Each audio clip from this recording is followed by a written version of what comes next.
वैसे तो कई बार बाबा एक वाली ओम शांति कहते, कभी बाबा डबल ओम शांति कहते।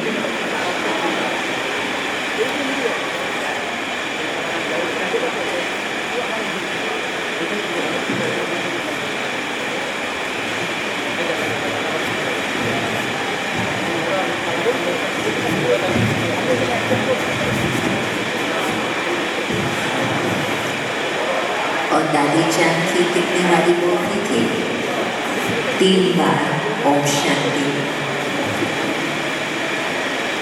आप सभी को बहुत बहुत बहुत धन्यवाद भी हो और बधाइयाँ भी हो। आज बाबा के नए कमरों का उद्घाटन भी हुआ, परंतु साथ ही साथ आपकी 25वीं सिल्वर जुबली भी है, तो उसके लिए बहुत बहुत बधाइयाँ हो।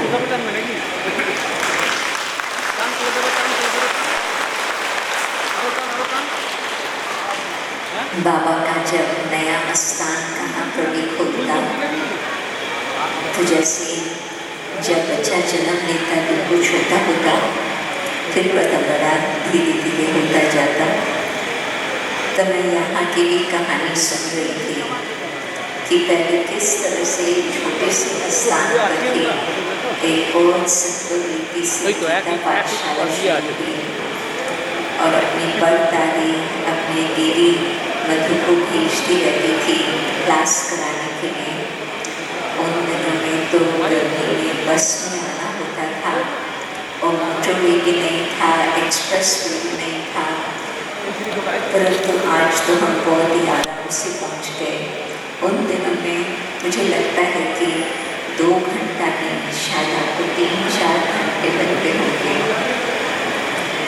परंतु जब हम उस खुशी से, उस प्यार से, उस भावना से हम कोई भी सेवा करते हैं, उसका रिजल्ट अभी देखो कितना सुंदर है। और न सिर्फ यहाँ पर एक गीता पाठशाला से बहुत बड़ा सुंदर सेंटर बन गया, परंतु इसके कनेक्शन से कितनी और अनेक गीता पाठशालाएं भी चल रही है। तो भगवान का कार्य गुप्त वेश में शुरू होता, परंतु संगम युग में हम सबका भाग्य है कि हम देखते रहे कि वो गुप्त वेश कैसे प्रत्यक्ष होता होता यहाँ तक पहुँचा है। परंतु और भी आगे बिल्कुल सारे विश्व में बाबा की पहचान हो जाए, बाबा को सब लोग देख लेंगे, चाहे साक्षात्कार द्वारा, चाहे मीडिया के द्वारा, चाहे स्वप्नों के द्वारा। भगवान अपनी खुद की प्रत्यक्षता अपने आप ही अवश्य करेंगे। परंतु हाँ, जिन्होंने उस वृक्ष को पानी दिया, सहयोग दिया और वो वृक्ष यहाँ तक आकर के पहुँचा, उन सभी आत्माओं ने बहुत ही अच्छी तरह से भाग्य बनाया, वरदान प्राप्त हुए भगवान के। तो हम देख रहे हैं भगवान का जादू का खेल। वैसे भी ड्रामा के अंदर हम देखते हैं कि किस ड्रामा का खेल हम देखते हैं, किस तरह से दिन और रात, रात और दिन से चक्कर रुकता नहीं है, चक्कर घूमता ही रहता है। परंतु संगम युग का भी हमने देखा है कैसे गुप्त रीति से धीरे धीरे बढ़ते बढ़ते अब बिल्कुल प्रत्यक्षता का समय बहुत समीप आकर के पहुँचा है। तो जिन आत्माओं ने, बाबा, मम्मा, दादी ने त्याग, तपस्या बहुत बहुत गहन रीति से की और सेवा में भी इतने उसके अंदर बल था, शक्ति था, जो हम आज भी ये सीन देख रहे हैं। और न सिर्फ यहाँ पर, परंतु देश विदेश में भी। परंतु कलकत्ता में पहुँचते ही हमने देखा कि किस तरह से बाबा के यहाँ के बच्चों के अंदर भावना है और अनेक प्रकार की कलाएं हैं। बोलने की भी कला है, गीत की भी कला है, रास की भी कला है और फूलों के सजाने की भी कला है। परंतु न सिर्फ कलकत्ता, आज यहाँ पर आते याद आता कि ये सारे बंगाल की ही विशेषता है। तो सारे बंगाल में इतना ही सुंदर रीति से आपके कल्चर के आधार पर बाबा की प्रत्यक्षता अवश्य ही शुरू होगी। उसमें भी मुझे याद आ रहा है कि बंगाल के ही भाई बहन जब शुरू में म्यूजियम्स बनने लगे तो बंगाल से ही आते थे वहाँ पर जो स्टैचूज है वो बनाने के लिए, मॉडल्स, जिसको मॉडल्स कहते थे। और फिर जिस समय मेले होने लगे तो उस समय भी बंगाल से ही आकर के दुर्गा के बहुत सुंदर गेट्स बनाते थे और देवियों के भी बहुत सुंदर सजे हुए वो मूर्तियाँ बना कर देते थे। और फिर तो मधुबन में भी 18 जनवरी के दिन किस तरह से यहाँ से ही लोग आते थे और फूलों का श्रृंगार करते थे। शुरू में तो एक शांति स्तंभ और एक बाबा का कमरा था, फिर बढ़ते बढ़ते अभी शांति में कितना बेहद का हो गया है, परंतु ऊपर भी वही फूलों का श्रृंगार और नीचे भी शांतिवन में बहुत बहुत सुंदर शानदार श्रृंगार। तो मुझे लगता है कि आदि कहाँ से होती, अंत कहाँ से होती, फिर से आदि शुरू होती। तो क्या संगम युग में आप सभी ने ये सारी गाथा आरंभ की जो फिर सारे कलक में चलती रही और लास्ट तक फिर कलयुग के अंत में भी बंगाल इन सब बातों के लिए बहुत प्रसिद्ध है। और फिर उसके बाद जो अब चल रहा है फिर नेक्स्ट कलक के लिए भी तैयारियां हो रही है। कई बार बाबा कहते हैं कि बच्चे जो आप समझते हो विश्व भर में कोई नहीं जो इन बातों को समझ सके। उनको सृष्टि के न आदि का मालूम है, मध्य का बीच का कुछ हिस्से का उनके पास हिस्ट्री है, परंतु अंत का भी उनको कोई जानकारी नहीं है कि किस तरह से अंत होकर के फिर आदि होगा। और बाबा के बच्चे जानते हैं कि किस तरह से ये ड्रामा का नाटक घूमते घूमते यहाँ तक आकर के पहुँचा है, जिसमें हम कहेंगे कि 12 बजे तक ही करीब करीब ऑलमोस्ट आकर पहुँचा।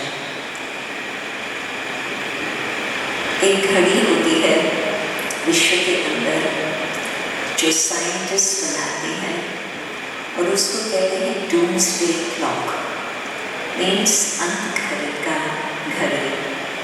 तो उसमें सेकेंड वर्ल्ड वॉर के बाद में ये शुरू की थी और अभी वो घड़ी कभी आगे बढ़ती कभी पीछे आती, परंतु अभी इस वर्ष में तो हम देखते हैं कि बिल्कुल कुछ सेकंड्स ही रहे हैं जबकि घड़ी आकर के 12 बजे तक पहुँचे। परंतु न सिर्फ वो हम देखते हैं, साइंस के हिसाब से तो वो कहते हैं कि बिल्कुल अंत घड़ी बहुत समीप है, परंतु हम जानते हैं कि इसके बाद में क्या आने वाला है। कई लोग होते हैं जो पास्ट की बातों को याद करते हैं और कई होते हैं ज्योतिष जो भविष्य की बातों को बताते हैं, परंतु शिव बाबा ने ब्रह्मा बाबा के द्वारा हमें बिल्कुल आदि मध्य अंत 3 काल की बातें जो बाबा ने बताई है वो और किसी के पास वो इन्फॉर्मेशन नहीं। हम चाहते हैं कि सबको ये इन्फॉर्मेशन पहुँचे, परंतु कई स्वीकार करते हैं कई नहीं स्वीकार करते। परंतु बाबा के बच्चे न सिर्फ इस सारे कहानी को जानते हैं, परंतु साथ साथ मेरा क्या पार्ट है सारे ड्रामा के चक्कर को अच्छी तरह से स्वदर्शन करके सारे चक्कर को जान करके से तलब पहले वाला पुरुषार्थ करते रहे हैं। आज भी बाबा ने बहुत प्यार से समझाया, आत्मा एक शरीर छोड़ती है, दूसरा लेती है, तो उसमें कोई घबराने की बात नहीं, कोई रोने पीटने की बात नहीं, परंतु जानते हैं कि बस आत्मा जाकर के अपना नया चोला लेकर के अपना उस नए चोले से, अपने चेहरे से, अपने बहुत सुंदर गुणों से वो सबको यही मुख पर आएगा कि ये बच्चा जैसे कि देखता है, ये बच्चे जैसे कि देवी है, क्योंकि आत्मा अपने संस्कार अवश्य लेके जाती है। तो ये भी ड्रामा की बात हम जानते हैं, जिससे हमें लगता है कि कोई बात नहीं, जो ड्रामा में फिक्स था वो ही रहा, परंतु और इसके आगे हमें क्या करना है, हमें भी अपनी पुरुषार्थ की ऐसी तीव्र स्पीड हो, गति हो, जो हम अपने बिल्कुल बाप समान के लक्ष्य तक पहुंच जाएं। ड्रामा के समाप्ति से पहले हम चाहते हैं कि उस निशाने तक हम पहुंच जाएं। किसका ये लक्ष्य है कि ड्रामा के अंत होने से पहले हमें अवश्य ही अपने बाप समान कर्मातीत स्थिति अवस्था को जरूर पाना है। प्रश्न समझा? किसके पास ये लक्ष्य है कि हम ड्रामा के अंत से पहले अपनी हम बाप समान अर्थात कर्मातीत स्थिति को प्राप्त अवश्य ही करेंगे। धीरे धीरे हाथ उठा रहे हैं। प्रश्न समझा? आपको बेताली भाषा में बताएं?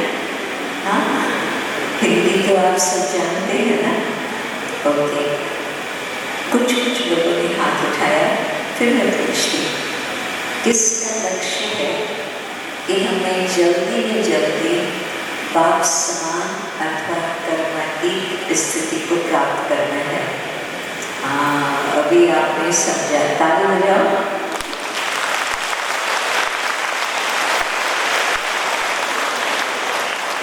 आपने खुद के लिए ताली बजाई कि हाँ, अवश्य जो बाबा ने हमें लक्ष्य दिया है वहाँ तक हम अवश्य पहुँचेंगे। और आपने बाबा के लिए भी ताली बजाई कि बाबा की शक्ति से ही हम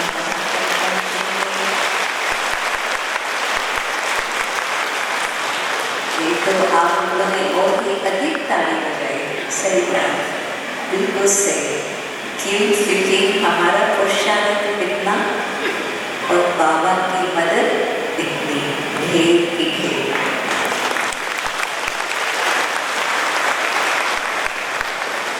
तो हम बाबा को दिल से थैंक्स देते हैं कि बिल्कुल बाबा हमें कहाँ से कहाँ पहुँचा रहे हैं।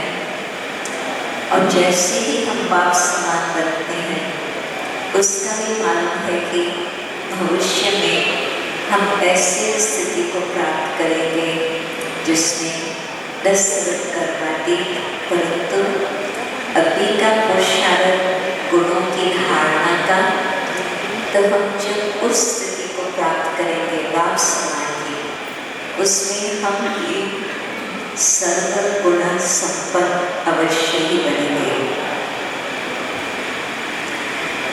तो अभी भी हम ये देखें कि हमारे अंदर कौन से गुण है और कौन से गुणों को हमें और आगे ध्यान देकर के बढ़ाना है, जिसमें कोई एक प्रकार का भी गुण की कमी न हो। बाबा ने तो बहुत लंबी लिस्ट बताई है गुणों की, परंतु उसमें भी हम ये कह सकते हैं कि पहले तो निराकारी, फिर निरंकारी, फिर निर्विकारी, ये सब जो भी बातें हैं हम अवश्य धारण करेंगे।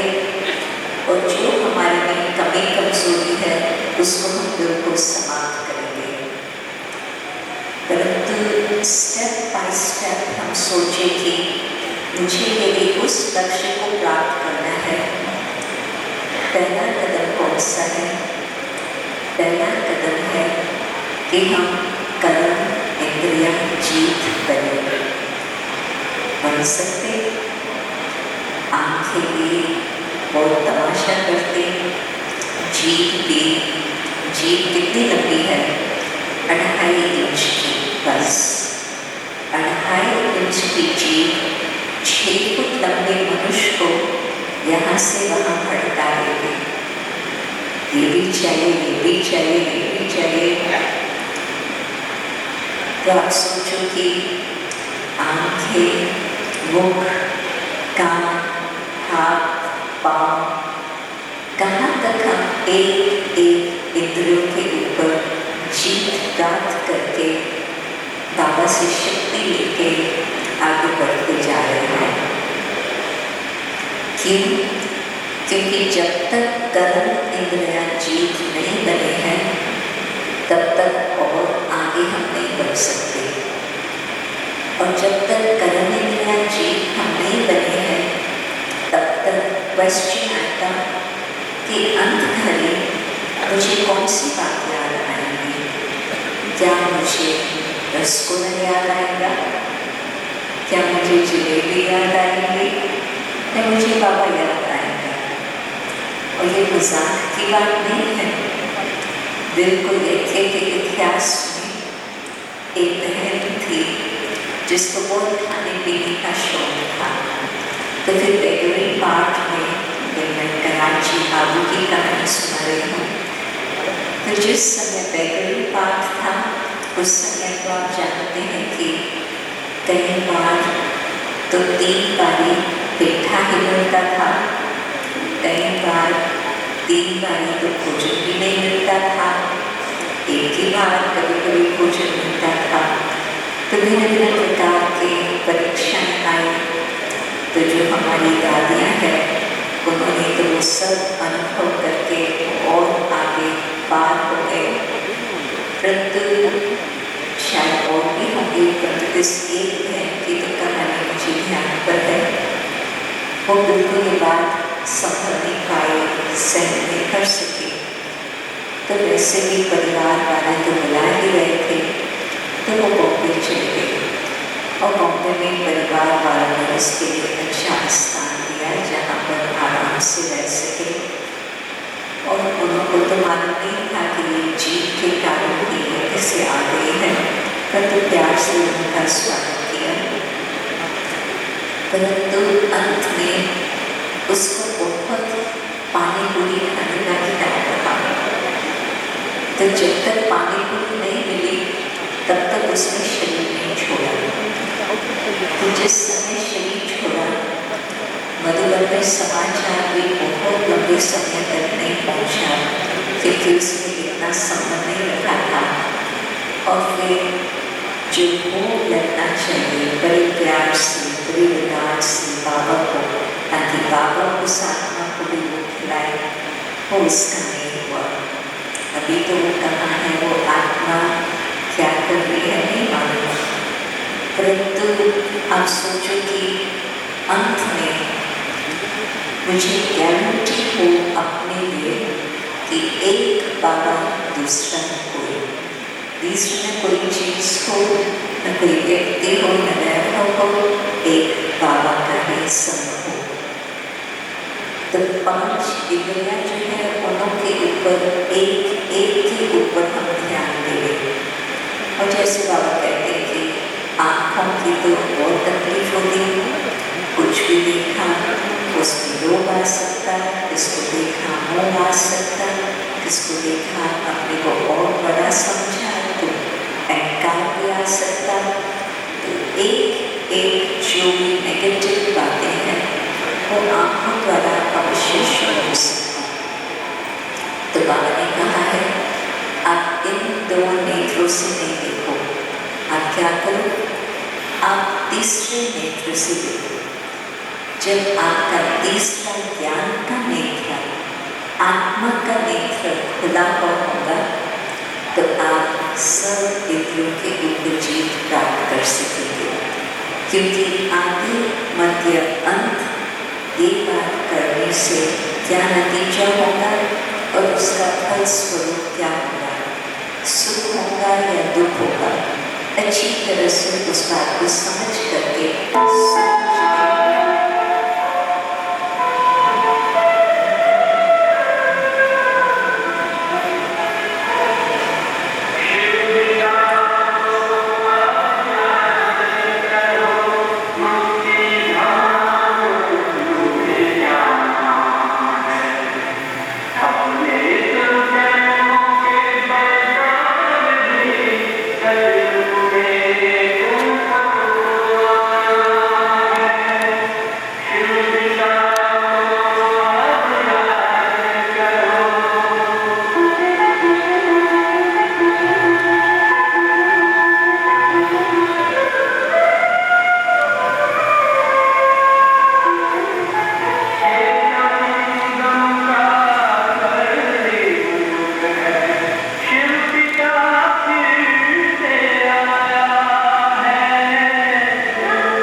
मीठे बाबा ने बहुत सुंदर तरीके हम लोगों को बताए हैं कि किस तरह से बीच बीच में रुक करके हम ये देखें कि कहाँ तक बाबा की याद है।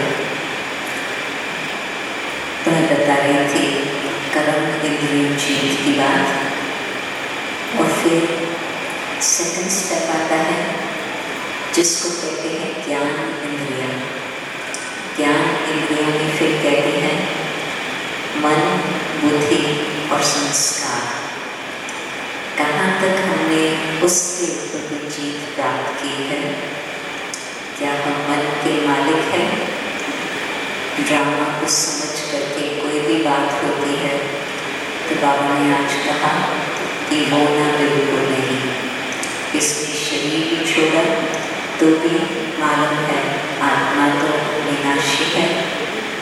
आत्मा अपना यहाँ का पाठ पूरा करके दूसरे किनारे पे अपना नया पाठ बजाने। परंतु जो भी बात है जिस कारण से हमारे मन की स्थिति कुछ नीचे ऊपर होती, बाबा के ज्ञान की शक्ति से समझ करके हम मन को भी अच्छी तरह से एकाग्र कर लेंगे। बुद्धि में भी सत्य ज्ञान समाया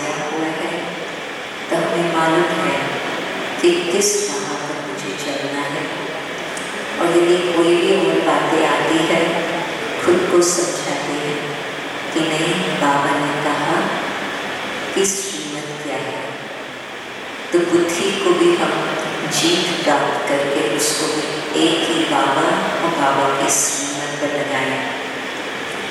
और फिर संस्कारों के लिए भी मालूम है कि अंदर आत्मा के अंदर शुद्ध श्रेष्ठ संस्कार है। तो जैसे आज के संसार में गलत संस्कार नेचुरल हो गए हैं, बाबा याद दिलाते हैं कि जो ऊंचे सात्विक सत्य प्रधान संस्कार है वो हमारे असली संस्कार है। हमें उन्हों को फिर से इमर्ज करके यूज करना है। तो ज्ञान के आधार से, रियलाइजेशन से, बाबा की शक्ति लेकर के हमें मन जीते जगत जीत करने का लक्ष्य सामने रख करके अवश्य ही हमें वो भी प्राइज बाबा से लेनी है। और फिर तीसरा आता है माया। माया के भिन्न भिन्न रूप होते हैं और उसमें भी विशेष एक रूप जो माया का होता है वो है मैंपन। जिस तरह से बाबा ने बहुत हंसाया कि बकरी क्या करती है, मैं करती। तो इसी तरह से जब हम अपने आप को आत्म स्मृति हो जाते और इस तन का मैं शुरू होता, तो वो माया का बिल्कुल सूक्ष्म, अति सूक्ष्म रूप के और बड़ा रूप ले लेता। परंतु हम ये ध्यान रखें कि मैं शब्द न कह करके हम ये सोचे कि बाबा मेरे द्वारा क्या चाहते हैं, बाबा मुझे क्या शिक्षा दे रहे हैं। तो यदि हम बाबा की श्रीमत और बाबा के और भी ध्यान पर रखेंगे तो जो सूक्ष्म ज्ञान इंद्रिय है उनके ऊपर भी हम विजय प्राप्त करके अच्छी तरह से कंट्रोल कर सकेंगे। जो आज बाबा ने कंट्रोल पावर याद किया वो हम सभी का अनुभव होगा। तो माया जब आती है तब कई बारी हम उसका बहुत मीठा रूप देखते हैं और समझते नहीं है कि इसके पीछे कुछ माया भी है। परंतु उसमें हमें ध्यान रखें कि जब हम मैं शब्द करते हैं कौन सा इमेज, कौन सा चित्र बुद्धि में आता। मैं शब्द कहने से ये स्वरूप बुद्धि में आता या मैं शब्द कहने से आत्म स्मृति ज्योति स्वरूप बुद्धि में सहज सहज याद आ सकता है। तो जब हम मैं और मेरा कहते हैं, आप चेक करके देखो कि मैं कौन और मेरा तो एक शिवा, दूसरा न कोई। ये सब जिन्होंने पाठ पक्का किया है या उसमें भी माया कहाँ न कहाँ गुप्त रीति से अंदर आकर के हमें नीचे गिराने की कोशिश कर रही है। और फिर नेक्स्ट प्रकृति जीत। कई है जिन्होंने कोविड के बाद ज्ञान लिया तो उन्होंने दादी को नहीं देखा है। कौन है जिन्होंने कोविड के बाद ज्ञान लिया? कोविड के बाद जिन्होंने ज्ञान लिया या कोविड के समय में कितने ऑनलाइन क्लासेस चल रहे थे, इसके दो हाथ उठे हैं। मैं समझती हूँ बहुत ही जरूर होंगे। आपको हिंदी का शायद थोड़ा टाइम लगता है समझने में। दीदी अगला भी बता रही। কোভিডের পরে যিনি বাবার জ্ঞানে এসেছেন, হাত তুলুন। কোভিডের পরে যিনি জ্ঞানে এসেছেন, बहुत है आत्माएं जिन्होंने कोविड के बाद ज्ञान लिया। मैं ये भी पूछती हूँ क्योंकि कोविड के समय भी हमारी दो बड़ी दादियों ने अव्यक्त रूप धारण किया और लास्ट में तो कभी दादा बदल इसी वर्ष में, परंतु जिन्होंने दादियों को देखा और दादी रतनमयी को भी देखा, आप सोचो दादी रतनमयी ने 100 को भी पार करके 101 तक पहुँच गए, परंतु भी कई बार दादी का संकल्प होता था कि बाबा के मिलन में मैं आकर के सारी सभा सुन सबको देखूं। तो आप सोचो कि 100 की आयु तक और उससे भी पार दादा जान के 104 प्रकृति जीत इतने बने सब दादियाँ जो बिल्कुल कुछ बात के कारण भी वो सेवा से नहीं हटते थे। उनकी जान थी सेवा और सेवा के लिए सदा के हाजिर होते थे। तो जब आज देखते हो कहीं कुछ कहते हैं मेरी आयु 68 ईयर्स है, कोई कहता है मेरी आयु 70 ईयर्स तक है, और उनको कई बातें मुश्किल लगती हैं। तो कहते हैं कि हम तो घर बैठ कर के बोली सुनेंगे, हम तो सेंटर पर नहीं आ सकते। परंतु कलकत्ता में भी मैंने देखा कि हाउसफुल 400 आत्माएं सवेरे सुबह को बुधवार के दिन हाजिर थी, कल के दिन। तो बाबा की याद से हर प्रकार से ये जो हमारी प्रकृति है 5 तत्वों का बनाया हुआ पुतला है।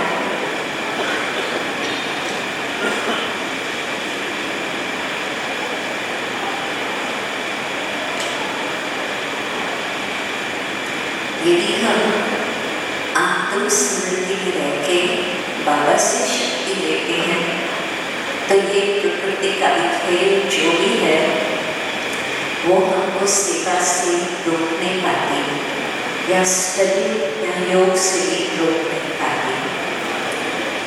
जो पुराने बाबा के बच्चे हैं उनको याद होगा दादी जी, बड़ी दादी, कई बार दादी को पीठ का दर्द बहुत जबरदस्त पड़ता था।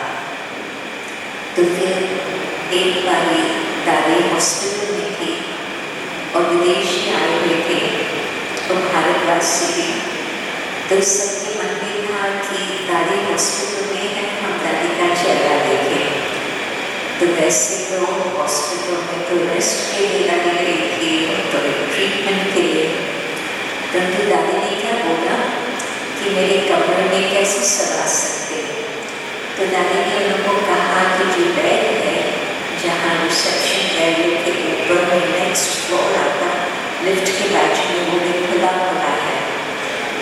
तो दादी ने उनको कहा आप मेरी बेड वहाँ लेके चलो और जो भी फिर आने चाहे उनको बोलो कि फलाने टाइम पर आकर के मिल सकते। तो दादी ठीक नहीं है, परंतु चेहरा से भी कुछ पता नहीं चलता कि दादी ठीक नहीं है। और फिर सामने से 200-300 गाँव के बच्चे विदेश के आकर के दादी से दृष्टि ली और फिर दादी ने उनको क्लास भी कराया। और कौन होगा जो ऐसे कर सके अपनी तबीयत का न सोच करके, परंतु सबके मन की जो भावना थी हम दादी से मिले वो सेवा करके और उनके दिल के उमंग को संपन्न कर सके।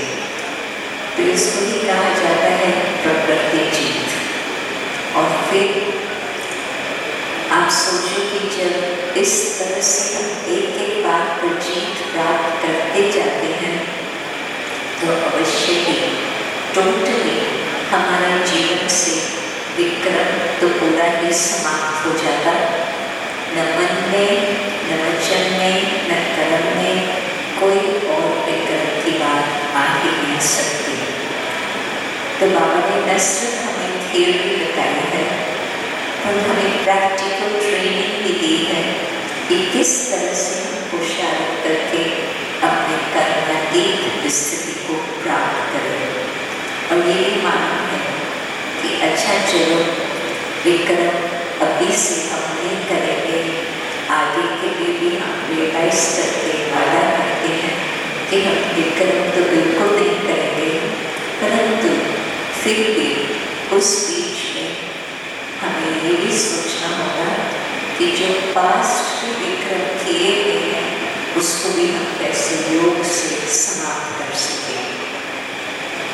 क्योंकि जब हम चाहते हैं कि कर्मातीत बने तो श्रेष्ठ कर्म का खाता, पुण्य का खाता भी हमारे पास जमा हो, परंतु पास्ट का खाता भी बिल्कुल खत्म हो जाए। तो कर्मातीत स्थिति की निशानी क्या? बिल्कुल हर्षित, सनलाइट, कहाँ तरफ भी लगाव नहीं, न मनुष्य के साथ न वैभव के साथ कोई बात में भी अटैचमेंट न हो, और बिल्कुल नम्रता का अवतार, जैसे हमने दादी को देखा। यदि हम बाप समान बनना चाहते हैं तो प्रैक्टिकल हमारे सामने एक मॉडल रूप में ये सब दादियाँ रही है। तो हम यदि उन्हों को भी देख करके कदम कदम पर फॉलो करें तो आप सोचो कि हम बहुत जल्दी अपने कर्मा की स्थिति को प्राप्त कर सकेंगे। और ड्रामा बिल्कुल थोड़े समय के लिए रुका हुआ है, कब तक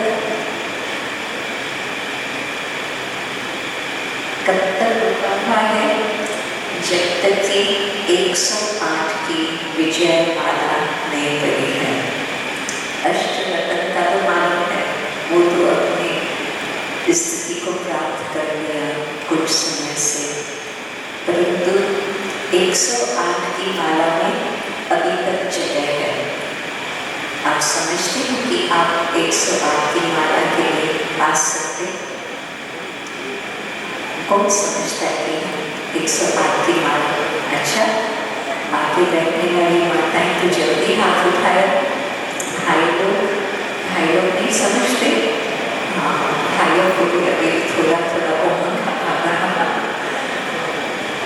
यदि हम लक्ष्य रखते हैं हमको विजयी बनना है, हर बात में विजयी, तो फिर अवश्य ही हम 108 की माला का विजय का दावी बन सकते हैं।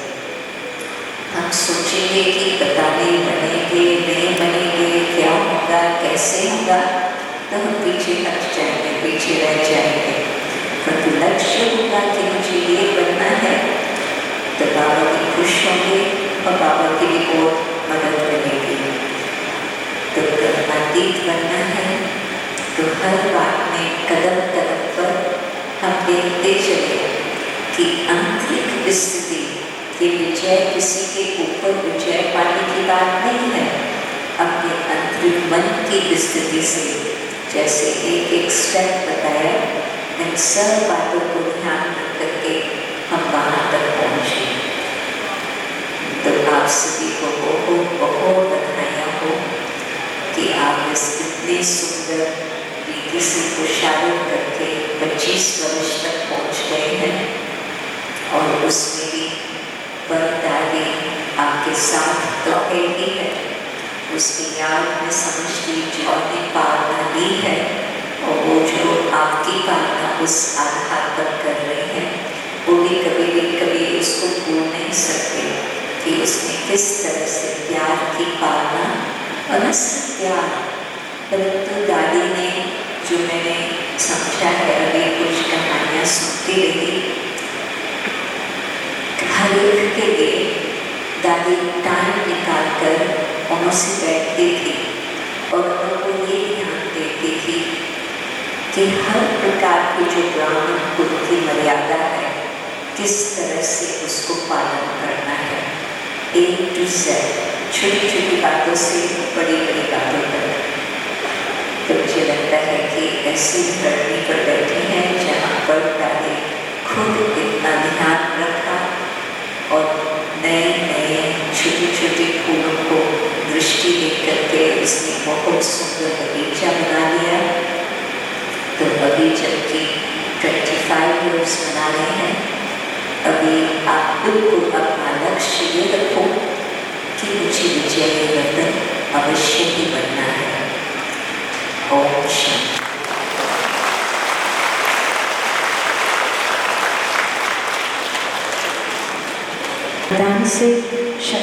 विषय बनाया।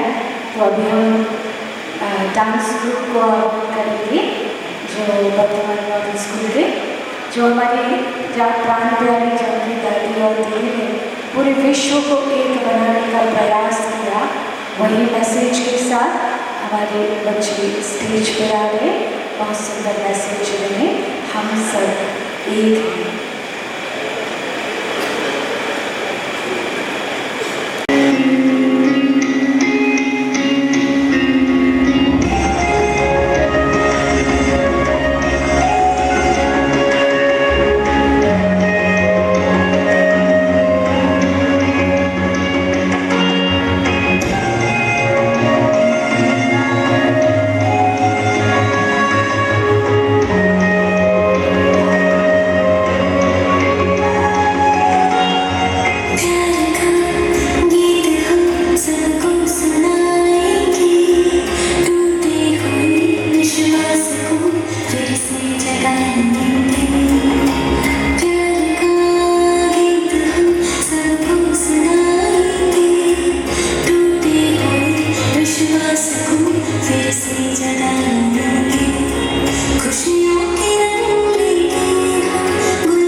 मेमोरी स्मृति देने वाले हमारा मोबाइल जो हमारी बेटी अस्मिता बहन एक गीत सुना रहे, तब तक हम कैंडल लाइटिंग और केक कटिंग की तैयारी कर रहे हैं। हमारे बीच में आज बहुत सारे हमारे वर्तमान के मेहमान भाई बहन, मेहमान नहीं बाबा के बच्चे ही हैं, सहयोगी आत्माएं हैं, पहुँचे हैं। तो अभी सभी मिलकर सभी की शुभकामनाओं से हम कैंडल लाइटिंग करेंगे और साथ साथ केक काटेंगे।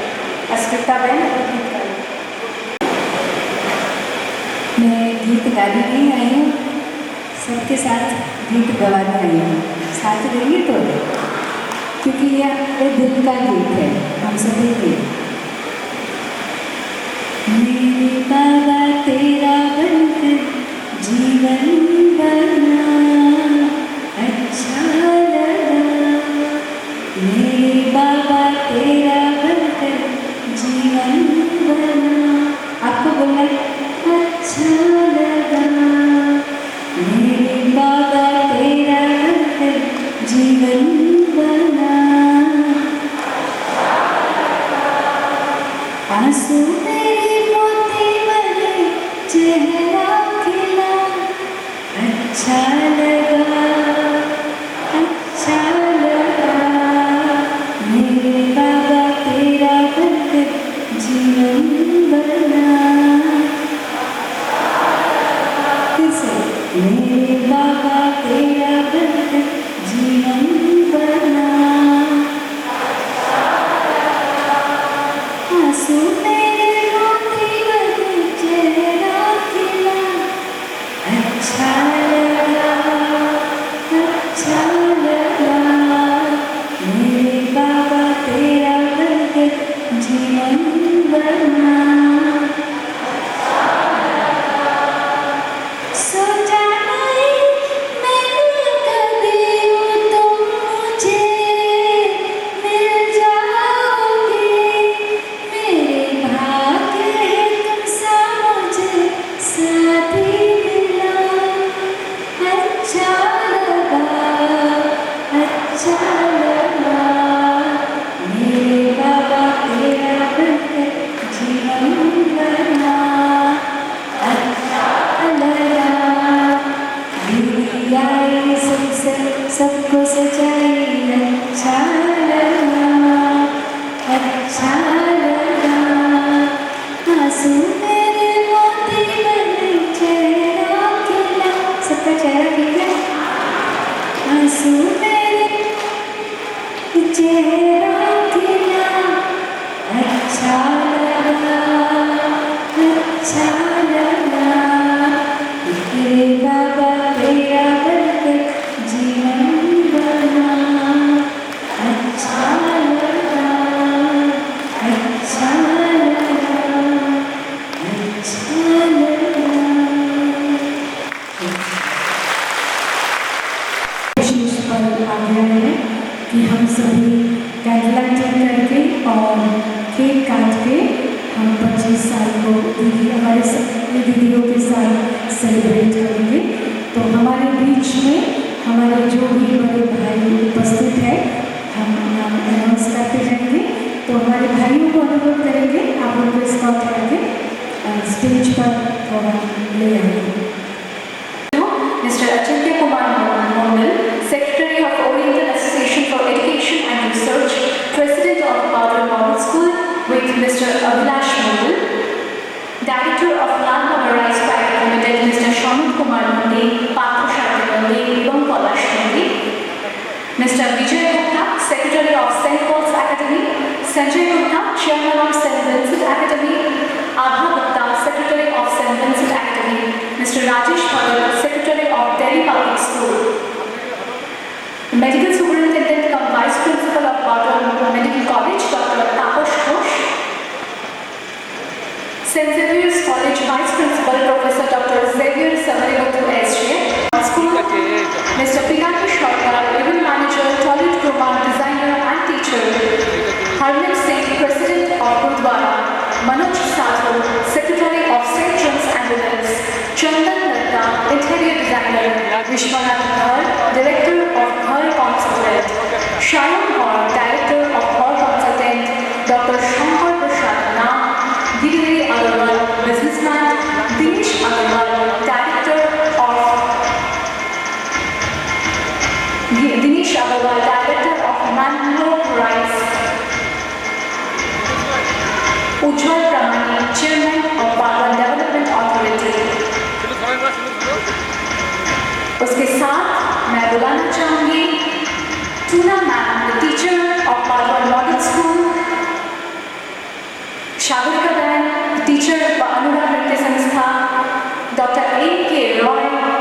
Mr. Sanjay Bhome and Mr. Arun Sarur, teacher of Bardwell Model School, और उसी के साथ हम सबके प्रिय मोदी भाई और उनके पूरे परिवार को मंच पर आह्वान करती हूँ। ओम शांति।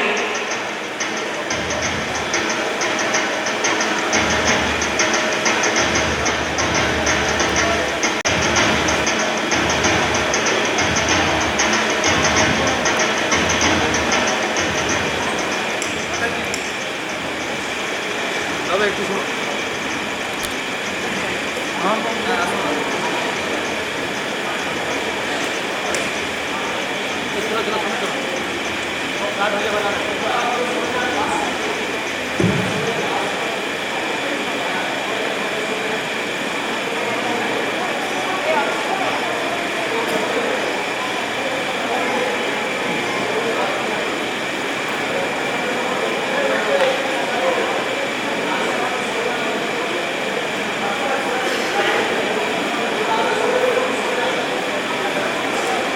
हम सबके आदरणीय शंकर भाई जी को भी हम मंच पर बुलाते हैं। अब आए, हम आपके इंतजार में हैं, ये मंच आपके इंतजार में है।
है, हमें अपने साथ लेकर जाना है। तो कृपया सभी अपने अपने स्थानों पर बैठकर इस सुंदर दृश्य को सिर्फ फोन में नहीं, अपने हृदय के नैनों में अब समा लीजिए।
और कोई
मैं ब्रह्मा कुमारी समाज की तरफ से बहुत बहुत शुभकामना देता हूँ और अभिनंदन। आज का प्रोग्राम यहीं पे समाप्त है। Thank you. ओम शांति।